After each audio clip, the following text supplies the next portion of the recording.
তার দিয়ে বেড়া দিয়ে রেখেছেন।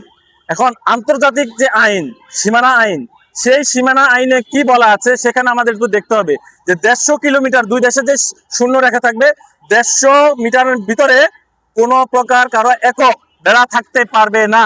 কিন্তু আমরা দেখেছি যে বিগত 54 বছরই, 24 সাল ধরে, আমি 54 বছরের কথা বলবো, এই 54 বছরই আমরা দেখেছি যে তারা কাটা তারা বেড়া দিয়ে যাচ্ছে। বাংলাদেশ সরকারের পক্ষ থেকে ন্যূনতম কোনো প্রতিক্রিয়া আসতো না, কারণ সরকারগুলো বসাতো ভারতীয় প্রশাসন।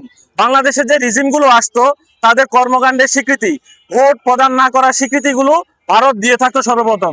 ভারতের বিভিন্ন যে এজেন্সি রাষ্ট্রগুলো তারাও সেই সাথে আমাদেরকে স্বীকৃতি দিত। যে দেশগুলোকে আমরা স্বীকৃতি দিতাম না সেই দেশও দেখতাম যে আমাদের অভিনন্দন দিচ্ছে সরকারদের।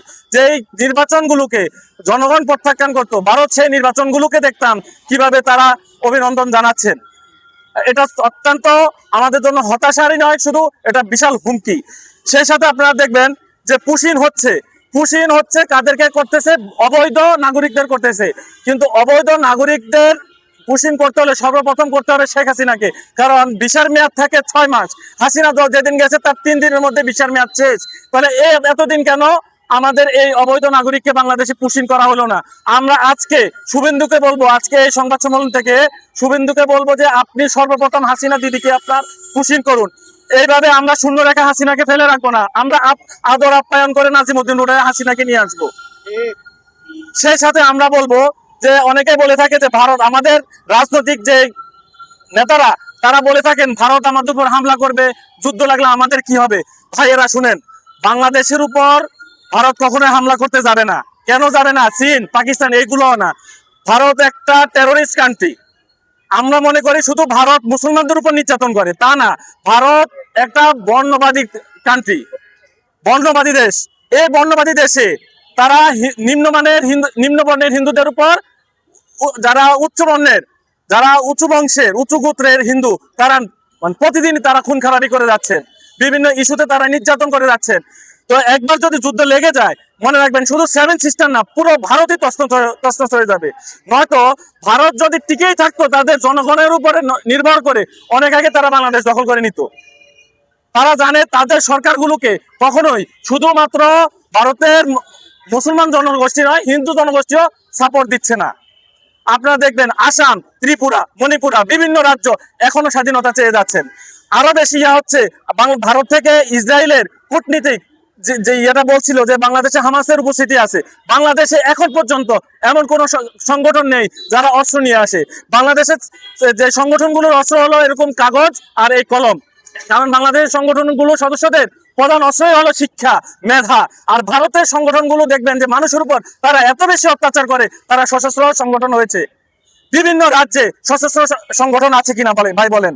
সকল রাজ্যে তাদের সশস্ত্র আছে, জঙ্গি গোষ্ঠী আছে। সেই জঙ্গি গোষ্ঠীগুলোকে তারা কিভাবে নিয়ন্ত্রণ করবে তার জন্য পার্শ্ববর্তী দেশগুলোর উপর তারা নিয়ন্ত্রণ চালায়। এরপর আসেন বিভিন্ন আমাদের যে চুক্তিগুলো, আজকের বিষয়গুলো সংবাদ সম্মেলনে যে চুক্তি আমাদের উপর করা হয়েছিল, তার মধ্যে হলো আমাদের ট্রানজিট।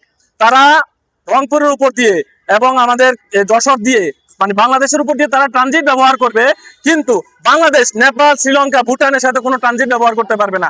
আমাদের দিনাজপুর দিয়ে, লালমনিরহাট দিয়ে সামান্য কিছু ব্যবধান, এদিক দিয়ে আমরা ট্রানজিট ব্যবহার করতে পারবো না। তাহলে কেমন আমাদের চুক্তি করলো শেখ হাসিনা দিদি মাসি আমাদের কেমন চুক্তি করলো, যে চুক্তিটা বাংলাদেশের জন্য কাল হয়ে দাঁড়ালো।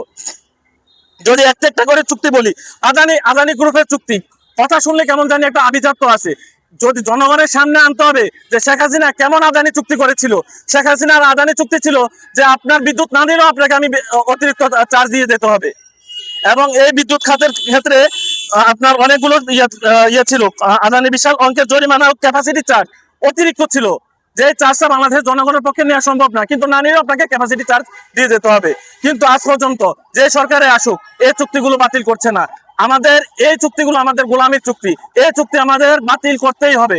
আমরা দেখি বিভিন্ন সংগঠন যে আমেরিকার সাথে চুক্তি, এই চুক্তি ওই চুক্তির জন্য একেবারে গলা ফাটাই ফেলায়। একটা দুইটা চুক্তির জন্য একজন সরকার করছে, তার জন্য আপনি 2 দিন পরে রাস্তায় নামতে পারছেন। 54 বছরের যে চুক্তিগুলো হয়েছে আপনার দাদা বাবুদের সাথে, সেই চুক্তির জন্য আপনি কবে রাস্তায় নামছেন? কখনো আমরা দেখি নাই ওই বাম ঘরানার নেতাদের কখনো রাজপথে নামতে। এটা আমাদের বাংলার জন্য হুমকি। ধিক্কার ওইসব নেতাদের।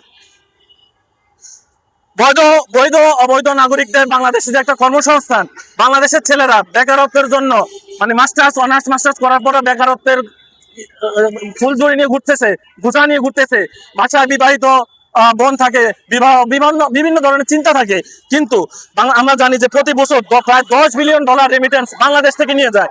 এদিকে আমাদের রেমিটেন্স যোদ্ধারা দিনের পর দিন মরুভূমির উত্তপ্ত বালুর উপর কাজ করতে করতে যে পরিমাণ রেমিটেন্স পায়, যে পরিমাণ আমরা ডলার পাই, বৈদেশিক মুদ্রা পাই, তার থেকে বেশি নিয়ে যাচ্ছেন তারা প্রতি মাসেই ভারতে।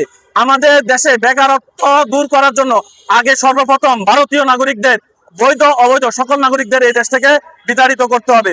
বাংলাদেশি ছেলেদের কাজ করে যদি কর্মসংস্থান খালি থাকে, তারপর বিদেশি ছেলেদের কর্মসংস্থান।